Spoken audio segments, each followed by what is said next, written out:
Bonjour à toutes, bonjour à tous. La polémique enfle, le temps monte.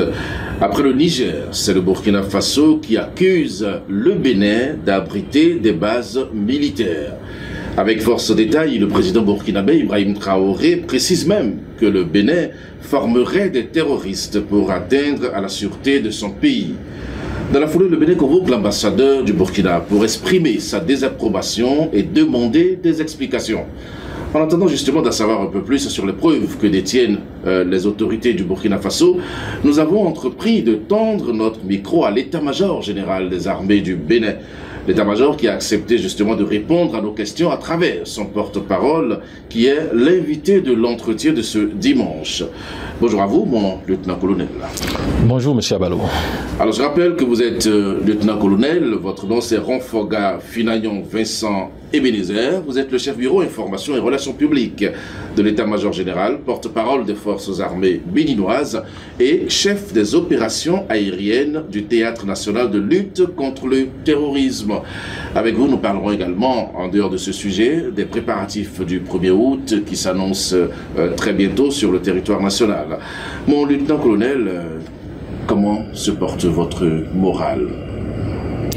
Merci, monsieur Abalo. Le moral de la troupe des forces armées béninoises est très haut, et puisque je suis le porte-parole des forces armées béninoises, évidemment mon moral est aussi assez haut. Mais vous parlez très peu, on ne vous entend pas du tout. Est-ce que l'armée reste toujours la grande muette? La grande muette tend à être une expression un peu péjorative pour nous. Et je peux vous dire que depuis un peu plus d'1 an, nous avons fait une inflexion dans notre stratégie de communication, ce qui a fait que depuis un certain temps et de temps en temps, nous essayons quand même de dire au peuple béninois ce que nous faisons. Et c'est d'ailleurs à l'aune de cette inflexion que vous êtes avec moi aujourd'hui et je suis en face de vous pour pouvoir interagir avec vous et dire au peuple béninois ce que nous faisons à leur profit. Alors, mon colonel, vous avez suivi l'actualité, tout le monde l'a suivi d'ailleurs. Les dernières déclarations du président burkinabé, le capitaine Ibrahim Traoré, qui dit clairement que le Bénin abriterait des bases terroristes ici pour pouvoir destituer son régime. Quelle a été votre réaction lorsque vous avez entendu ces propos du capitaine Ibrahim Traoré? D'abord, nous avons eu un air un peu amusé quand on a appris une telle information, de tels propos venant d'un militaire qui, a priori, connaît la définition d'une base militaire. Je voudrais d'abord, avant tout propos, dire qu'une base militaire, c'est une installation qui abrite des forces armées d'un pays. Une base militaire est censée être le lieu où on peut faire des entraînements. C'est censé être le lieu où on peut stocker du matériel et des équipements militaires. C'est censé être le lieu où les militaires peuvent se loger. C'est aussi être un lieu où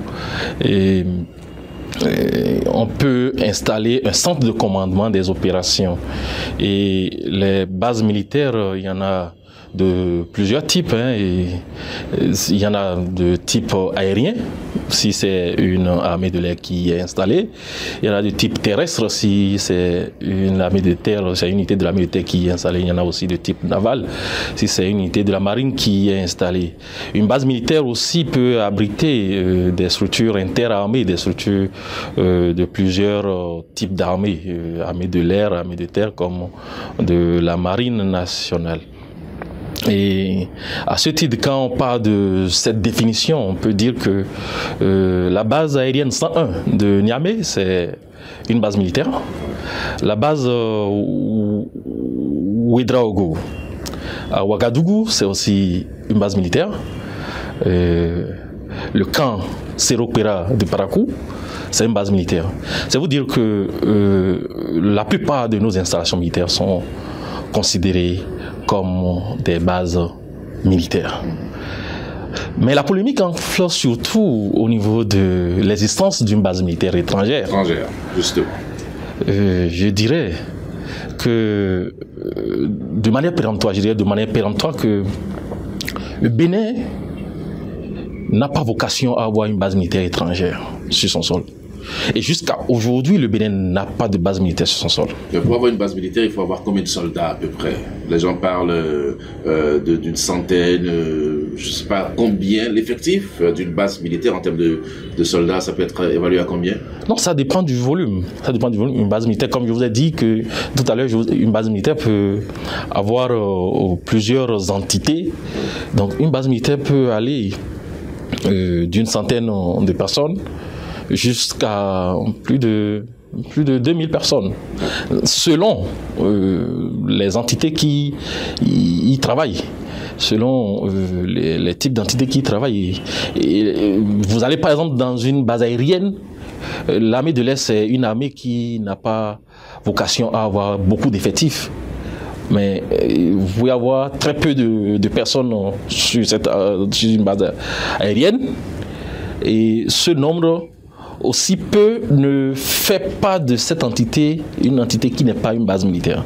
Donc en fait, ce n'est pas nécessairement lié à l'effectif. Une base marine, c'est beaucoup plus des techniciens qu'on y voit, c'est beaucoup plus du matériel spécifique, et ce ne sont pas des entités qui déploient beaucoup d'effectifs. Mais quand vous allez sur une base de l'armée de terre, vous voyez de l'effectif.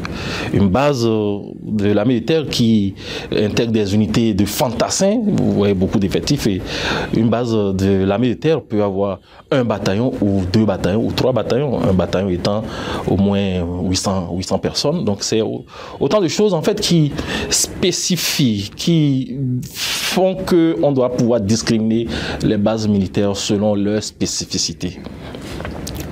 Donc vous étiez en train de me dire que le Bénin n'a pas vocation à avoir une base militaire. Le Bénin n'a pas vocation. Le Bénin a des bases militaires, mais le Bénin n'a pas vocation à avoir des bases militaires étrangères. Jusqu'à aujourd'hui, je vous dis de manière péremptoire que le Bénin n'a pas de base militaire étrangère sur son sol. Et c'est d'autant plus vrai que nous n'ambitionnons pas d'en avoir. Et nos partenaires n'ambitionnent pas non plus d'installer des bases militaires sur notre sol. D'abord, une base militaire, il faut que le pays qui l'accueille puisse en manifester la demande. Il faut que le partenaire qui veut s'installer aussi puisse en manifester la demande. Nous n'avons pas ce type de demande. Donc, il n'est pas question qu'on puisse dire que le Bénin a une base militaire étrangère sur son sol. Et aujourd'hui... Mais quel type de demande avez-vous lorsque vous rencontrez le chef d'état-major des armées françaises, par exemple, lorsque vous rencontrez le chef d'état-major des armées américaines et tout le reste? On a vu un peu quelques images. Est-ce qu'ils ne sont pas venus demander au Bénin de lui permettre d'installer des bases? Sur ce point, je peux vous dire que nous tissons des liens de partenariat qui font que nous avons des accords de coopération. Les accords de coopération sont ces accords qui nous permettent d'avoir du personnel pour pouvoir assurer ponctuellement la formation de nos personnels, d'avoir des instructeurs, ce que nous appelons des instructeurs, pour pouvoir nous assurer la formation de nos personnels. Et nous sommes une armée aujourd'hui en pleine redynamisation. Il n'y a pas de guerre qui puisse se faire en autarcie. Et nous avons besoin de densifier nos capacités. Nous avons besoin d'aguerrir nos personnels face à la menace terroriste. Et quand on se met dans cette posture, évidemment que nous avons besoin des partenariats de tout type. Des partenariats américains, français, belges, russes. Et puisque, justement, ces accords de partenariat avec la Russie nous permettent aussi de former beaucoup de personnel. Prenez, par exemple, une armée qui veut former une centaine de personnel des forces spéciales. Est-ce que vous pensez que c'est utile pour le pays d'envoyer cette centaine de personnes vers le pays du partenaire? Est-ce que c'est utile pour l'armée d'envoyer cette centaine de personnes vers là-bas, vers le pays du partenaire, ou bien de demander au partenaire de nous envoyer une demi-dizaine d'instructeurs bien formés pour pour pouvoir venir administrer la formation à nos personnels ici. Nous avons entendu récemment un député dire que les instructeurs sont 300 et que les militaires sont 200. Enfin, un peu pour dire que les instructeurs sont plus nombreux que ceux qui doivent bénéficier de la formation. Est-ce que c'est pas tout ça qui fait dire aux gens que une base étrangère est chez nous? Je ne sais pas d'où ce député, en qui j'ai le profond respect, je ne sais pas d'où il a sorti ces chiffres. Et on n'est pas dans du folklore pour permettre qu'un partenaire amène plus d'effectifs pour former à notre niveau moins de personnel. Non, on n'est pas dans du folklore. Nous sommes dans du sérieux et il est évident que toute instruction se fait d'une partie vers une autre, et la partie qui instruit est évidemment en termes d'effectifs largement inférieure à la partie qu'on instruit. C'est d'ailleurs ce qui fait qu'aujourd'hui, de temps en temps, vous pouvez voir des partenaires dans notre pays, mais en effectif très réduit. Et ils sont là pour des formations ponctuelles, que nous appelons à ces soins des détachements d'instruction opérationnelle. Et ces détachements d'instruction opérationnelle, c'est des formations de 2 semaines, 3 semaines. Et après, ceux qui sont venus comme instructeurs, ils repartent chez eux. C'est ça le type de partenariat que nous avons. Et c'est ça qui fait que, de temps en temps, le personnel, ou bien je dis la population voit ses partenaires avec nous. Mais ça ne veut pas dire que nous dressons le tapis rouge à ces partenaires. Ça ne veut pas dire que nous laissons une portion de notre territoire à ces partenaires pour que ces partenaires puissent s'installer de manière durable, pour que ces partenaires puissent s'installer au point de créer de ces espaces-là des bases à leur profit. Non. Et je reviens en disant que il n'y a pas de base militaire étrangère sur notre territoire. Alors, le capitaine Ibrahim Traoré est allé encore plus loin. Il a donné des précisions. Il a dit que il y a une base militaire à Kandi et puis après une autre à Porga. C'est des précisions chirurgicales, si on peut le dire ainsi. Mon colonel, qu'est-ce que vous répondez à ça? Oui, d'abord, quand vous suivez bien le discours du capitaine, il a dit qu'il a des preuves d'une base militaire étrangère à Kandi et d'une base militaire étrangère vers Porga, je ne sais pas trop. Il connaît peut-être pas le nom de la localité, mais bon, il sait. Et celui qui dit détenir des preuves d'existence d'une base militaire, que celui-là, en face du public, donne des informations de manière aussi moins précise que celle qui lui permet de dire vers Porga, je ne sais où. Est-ce que vous pensez que c'est assez crédible pour qu'on puisse prendre cela en compte? Je vais vous dire aujourd'hui, tout à l'heure je vous ai dit, les bases militaires, les camps que nous avons, font office de base militaire, mais base militaire béninoise. À Kandi, nous avons un camp militaire qui est là depuis des décennies. À Natitengu, nous avons un camp militaire qui est aussi là depuis des décennies. Mais depuis que nous avons commencé par avoir la menace terroriste sur notre territoire, le chef de l'État a pris l'option de construire des bases opérationnelles avancées. Vous êtes par exemple à Kandi qui est à plus d'une centaine de kilomètres de Bakomaka. Vous pensez, Bakomaka en fait, je vais vous expliquer, c'est le dernier village du Bénin, dans la pointe nord, et qui a frontière avec le Niger. Kandi, à vol d'oiseau, est à plus d'une centaine de kilomètres de ce point. Et nous avons l'ennemi terroriste qui commence par mettre pied sur notre territoire. Et pour aller sécuriser Bakomaka, pensez-vous qu'on va rester tapis à Kandi pour pouvoir le faire? Je ne pense pas. Évidemment, c'est pour cela que nous avons pris l'option de construire des bases opérationnelles avancées, qui sont des petits camps militaires, pour permettre aux unités qui sont en manœuvre dans une zone de pouvoir revenir ponctuellement se ressourcer, se désaltérer, changer leur tenue et se mettre un peu à l'aise avant d'être redéployés sur le terrain. Et ces bases opérationnelles avancées ne sont pas des entités de grosse facture. Et nous en avons un certain nombre. Et à Porga, c'est justement ce qui a été construit à Porga. Depuis que cette menace a commencé, c'est ce qui a été construit à Porga.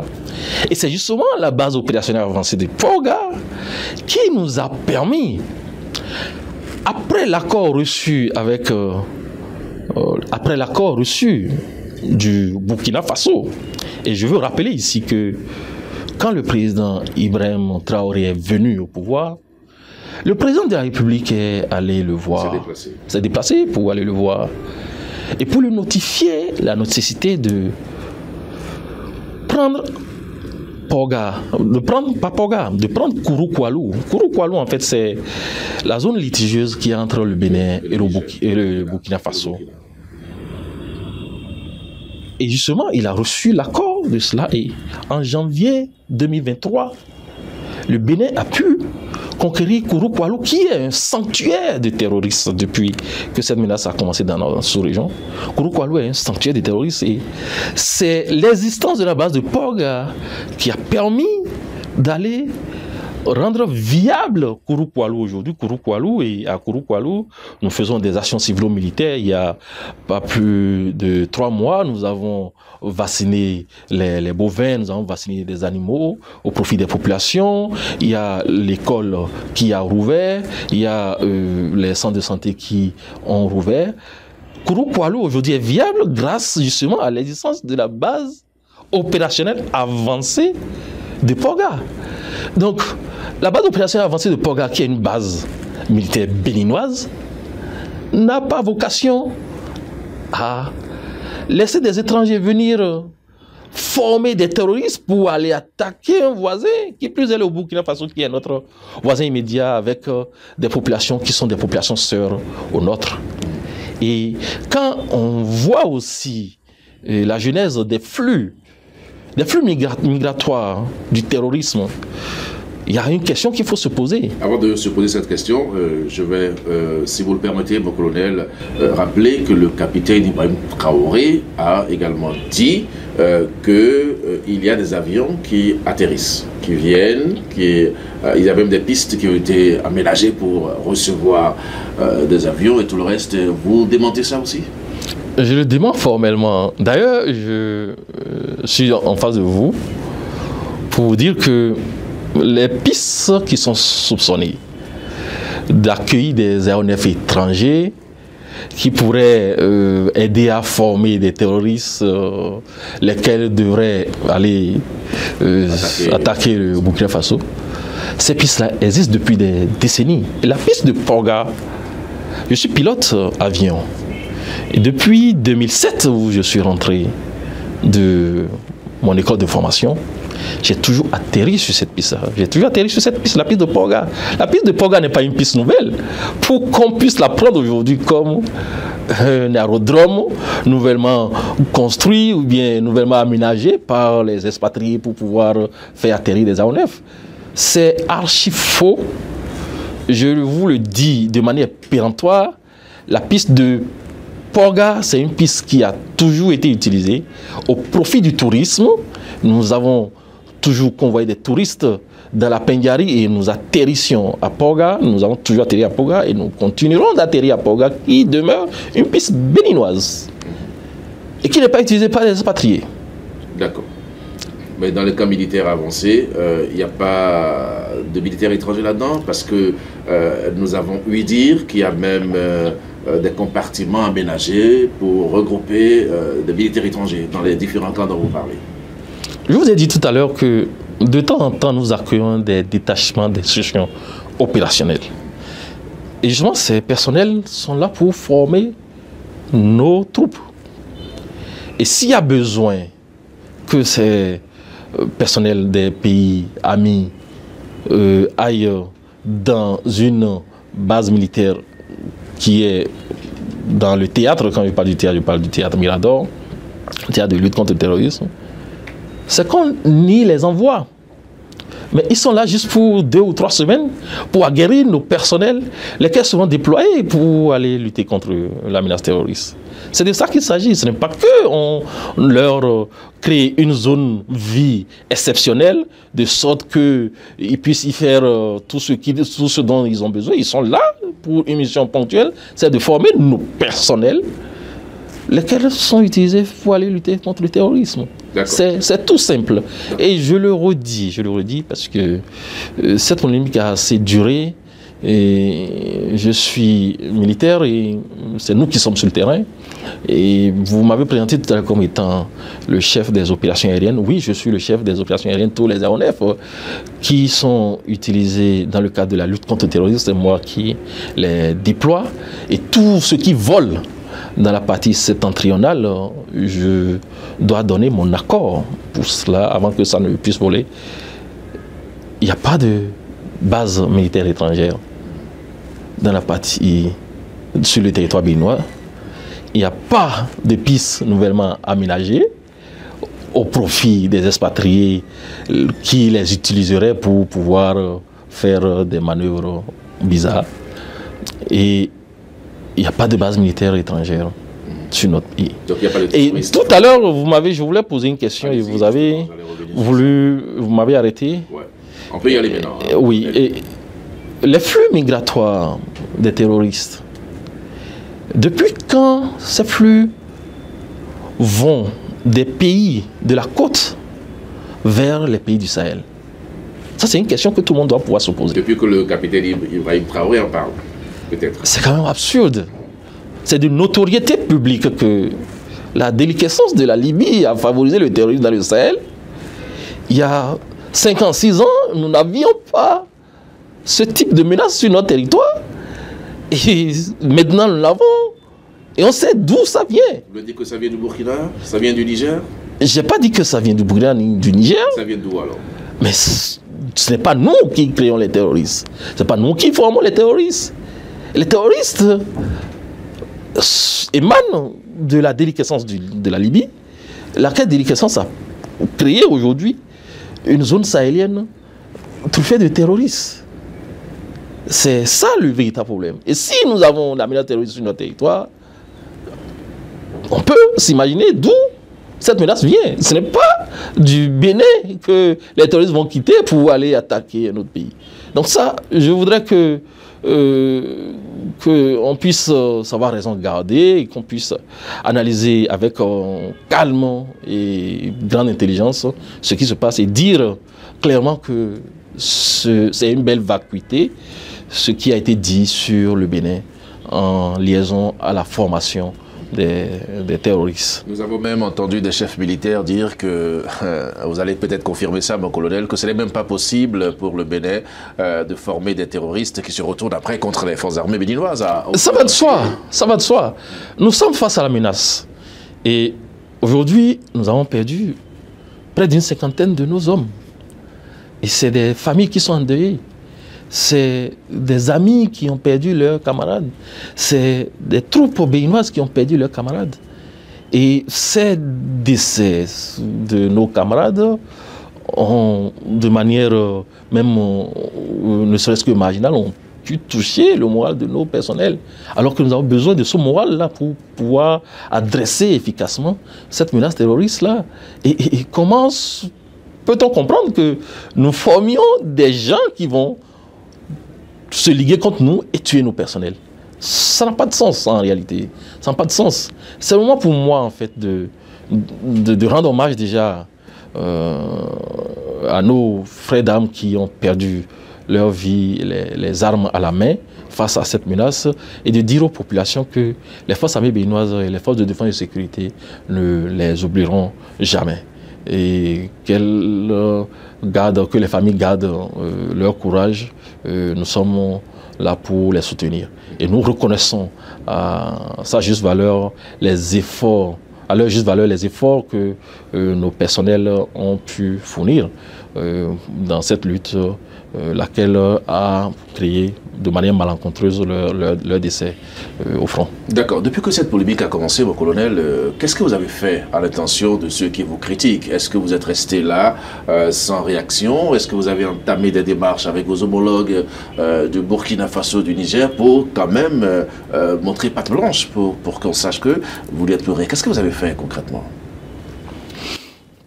D'abord, je voulais dire que le chef d'état-major général, Général Division Baguidi, quand il a pris le commandement il y a un peu plus de 2 ans, il a rendu visite 2 fois au Togo.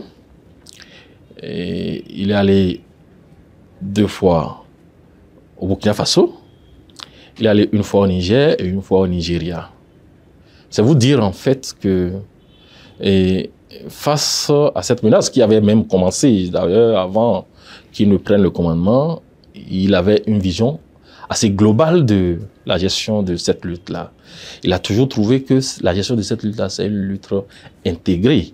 C'est une lutte intégrée qui nécessitait des partenariats assez francs avec les voisins. Et l'initiative d'Accra qui permettait aussi le droit de poursuite du terrorisme au-delà de nos frontières, cette initiative aussi permettait d'entreprendre assez d'actions. Et nous avons toujours œuvré les mains dans les mains pour pouvoir adresser efficacement cette lutte-là, surtout au niveau de nos espaces frontaliers, qui sont des refuges de la menace terroriste. Et par le passé, nous avons toujours échangé, par exemple, des renseignements. Dès que nous apprenons quelque chose, nous envoyons ces renseignements à nos voisins, et nous avons eu à faire des opérations conjointes au niveau de nos frontières avec les voisins. Mais il faut avouer que depuis un certain temps, avec la fronde qui semble l'être contre le Bénin, nous, quand on envoie les renseignements, on n'a pas le retour. C'est un peu dommage, mais je peux aussi... Vous voulez dire que vous n'avez rien fait depuis les déclarations du capitaine Ibrahim Traoré? Vous avez rien fait? Vous êtes resté là à regarder? Non, on n'est pas resté là à nous laisser faire. D'abord, nous sommes une armée républicaine, nous sommes liés aux institutions de la République. Et quand les déclarations ont commencé par fuser sur les réseaux sociaux, nous avons jugé d'abord normal que les autorités politiques s'occupent de cela. Et c'est ça qui a motivé d'ailleurs l'intervention du porte-parole du gouvernement. C'est maintenant, à l'issue de cette intervention, que nous vous offrons cette occasion de nous permettre aussi d'interagir avec vous par rapport à cette déclaration un peu malencontreuse vis-à-vis de notre pays. D'accord. Je suis curieux quand même de savoir si vos homologues du Niger, du Burkina Faso, du Mali, de la Guinée, du Togo continuent à participer quand même aux opérations conjointes que vous faites souvent entre armées. Est-ce que ces hommes sont toujours représentés? Et sur ce point, je vous dirais que nous le faisions. Nous le faisions et assez aisément avec nos partenaires de l'autre côté de la frontière.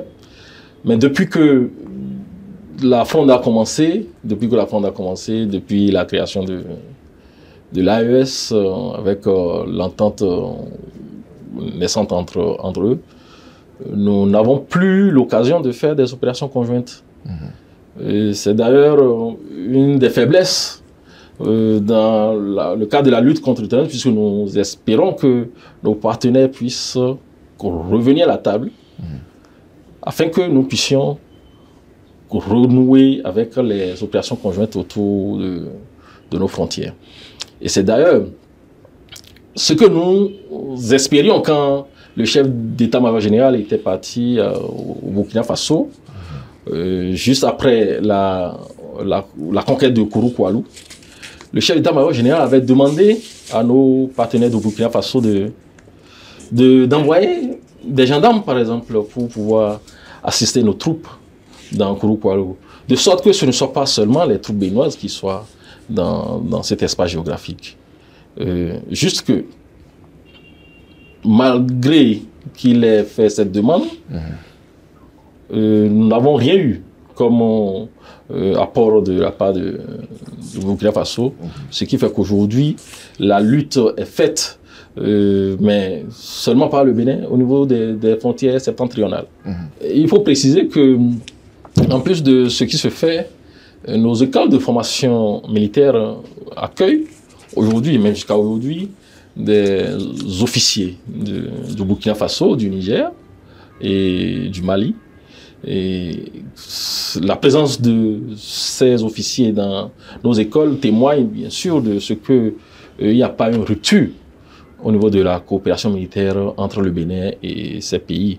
Et en plus de cela, dans nos universités, nous avons des étudiants venant de ces pays qui aident véritablement à adoucir les tensions entre le Bénin et ces pays de la sous-région.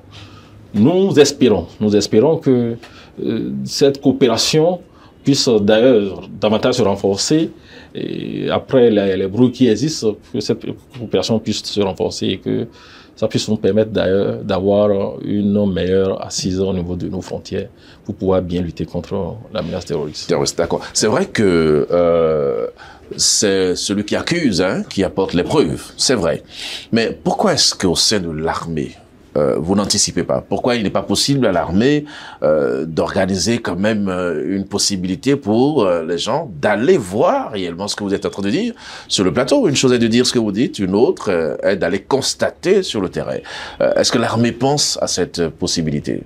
Oui, ça fait partie de nos ambitions, évidemment. Et d'ailleurs, je voudrais vous rappeler que les forces armées béninoises ont décidé depuis que cette menace a commencé de permettre à des professionnels de la presse de rentrer dans le théâtre d'opérations de lutte contre le terrorisme, d'aller voir comment nos troupes œuvrent sur le terrain, comment nos troupes se battent sur le terrain.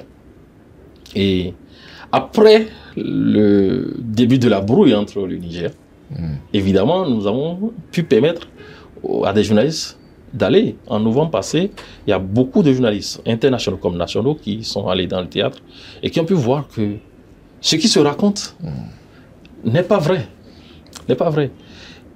Et avec l'ampleur de cette brouille-là aujourd'hui, nous ambitionnons densifier justement ce type d'activité pour que la population puisse savoir que ce que nous disons est loin d'être faux. Lorsque vous suit, on a le sentiment que désormais, dans la gestion de la lutte contre les terroristes au nord du Bénin, vous ne bénéficiez plus du renseignement ou des renseignements des autres pays. Alors comment vous faites pour vous en sortir seul? Parce que nous savons que cette lutte ne peut pas se faire seule. Oui, nous savons que cette lutte ne peut pas se faire seule et juste que nous avons une troupe assez résiliente, une troupe qui s'aguerrit de jour en jour. Et c'est justement parce que cette lutte ne peut pas se faire seule que nous demandons à nos partenaires de nous aider à mieux nous aguerrir pour pouvoir adresser bien cette lutte-là. Jusqu'au-delà de nos frontières, on ne peut pas passer au-delà de nos frontières, mais au-delà de ces frontières, l'ennemi terroriste est bien installé. Qu'est-ce qu'on y peut? Nous tenons. Nous avons une troupe assez résiliente, mais nous tenons jusqu'au moment où nous allons espérer, nous allons voir nos partenaires se rediriger vers nous pour une lutte assez commune autour de nos frontières. Et le chef d'état-major général a dit depuis la prise de son commandement que aucun centimètre carré du territoire ne sera laissé dans les mains de l'ennemi terroriste. Aujourd'hui, c'est le cas.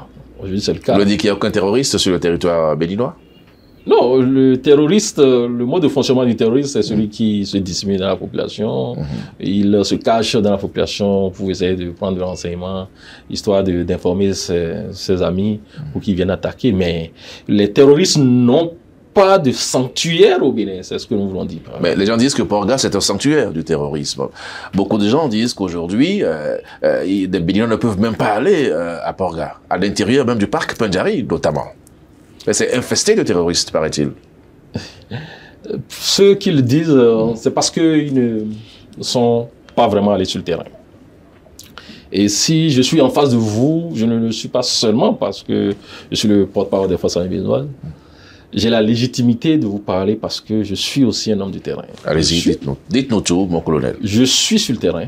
Je sais ce qui se passe sur le terrain. Porga est accessible par toute population.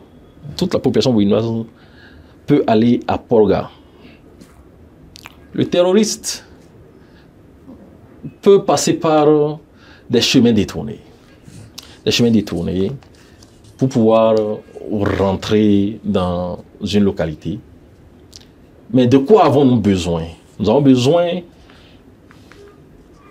que les populations puissent nous informer de tout ce qui est suspect. Nous avons besoin de ce que les populations puissent nous aider à savoir que telle personne qu'elles n'ont jamais vue dans leur localité s'y est installée. Et quand les populations nous donnent ce type d'informations, nous prenons cela et nous fonctionnons avec. Mais il est clair que le terroriste aujourd'hui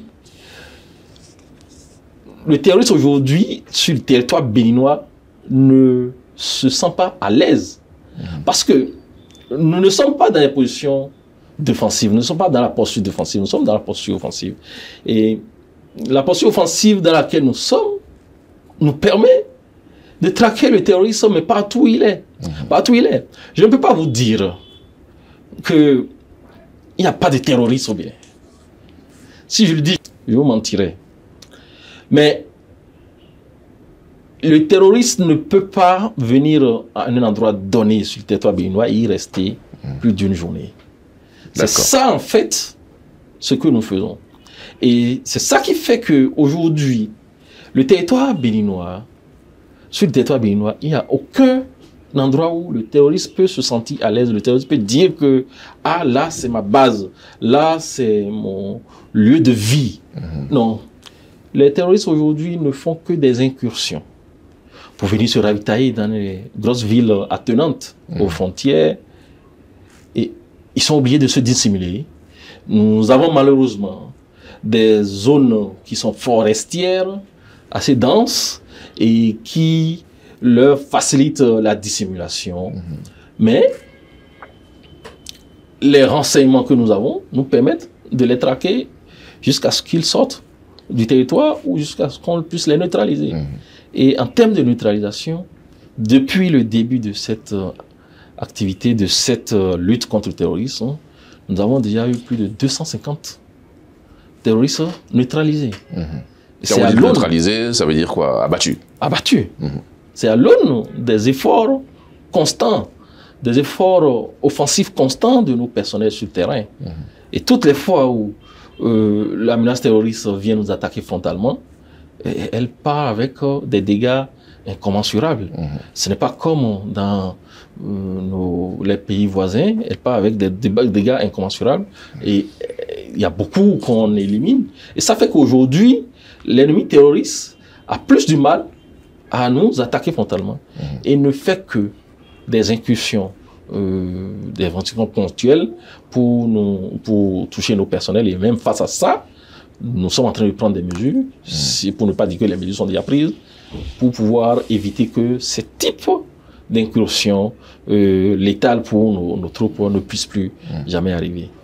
Aujourd'hui, c'est clair que le territoire béninois ne regorge pas de sanctuaires terroristes.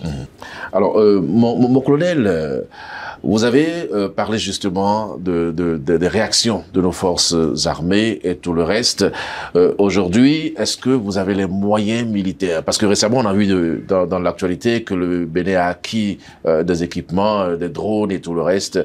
Est-ce que ça vous rassure davantage sur l'implication de l'État béninois dans la lutte contre le terrorisme? Merci, monsieur le journaliste. Je peux vous dire que en termes d'équipement, en termes d'acquisition d'équipement, le Bénin a fait un bond significatif, puisque nous étions partis pour adresser cette menace en 2021, quand la première attaque contre nos troupes a eu lieu le 1er décembre 2021. Nous étions partis avec très peu de moyens. Et en 2022, nous étions dans l'allocation des moyens aériens, pour pouvoir adresser cette menace. Mais aujourd'hui, nous ne louons plus des moyens. Nous avons nos moyens propres.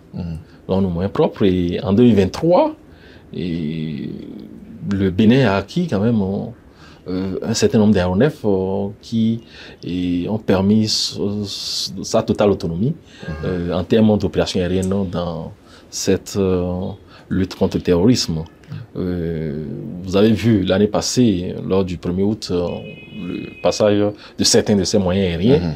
Et en plus de cet équipement majeur qui donne un coup de pouce assez significatif à l'efficacité de notre lutte, et il y a aussi des moyens terrestres de grande valeur, des moyens terrestres tactiques de grande valeur qui ont été acquis par le gouvernement au profit des forces armées béninoises et qui permettent l'efficacité de notre lutte contre le terrorisme sont dans la partie septentrionale. Je peux vous dire que, avec tout ce qui se passe, que les moyens que nous avons acquis, quand même, ces 2 dernières années, nous permettent d'être assez aguerris, d'être assez prompts à réagir contre cette menace. Et ça ne se limite pas à ça. L'acquisition des moyens ne se limite pas juste à ce que nous avons acquis. Il y a beaucoup d'autres moyens.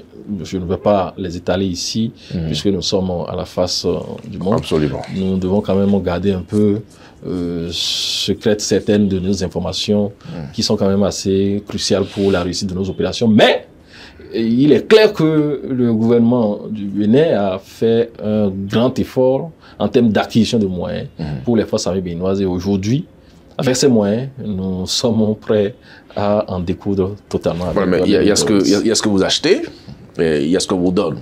D'accord. Les autres qui vous accusent, justement, vous accusent de prendre des moyens, notamment en termes de renseignement et de tout le reste, d'autres forces étrangères qui ne sont pas innocentes. Sur ce point, d'abord, je voudrais dire que, en réalité, on n'a pas de compte à rendre à quelqu'un en termes de partenariat. Oui, mais vous devez quand même avoir une certaine clarté dans vos actes. Bien sûr, bien transparence, sûr. Une transparence, oui. Les partenariats sont des partenariats gagnant-gagnant. Il faut qu'on soit clair là-dessus. Et le fait qu'un partenaire nous donne les moyens ne nous impose pas de devoir rendre compte à un voisin. Nous avons notre politique d'acquisition de moyens qui nous permettent de pouvoir lutter contre l'ennemi terroriste. Et quand nos voisins ils étaient avec ces partenaires, nous, on ne leur avait pas rendu, on ne leur avait pas demandé des comptes rendus par rapport à leur partenariat.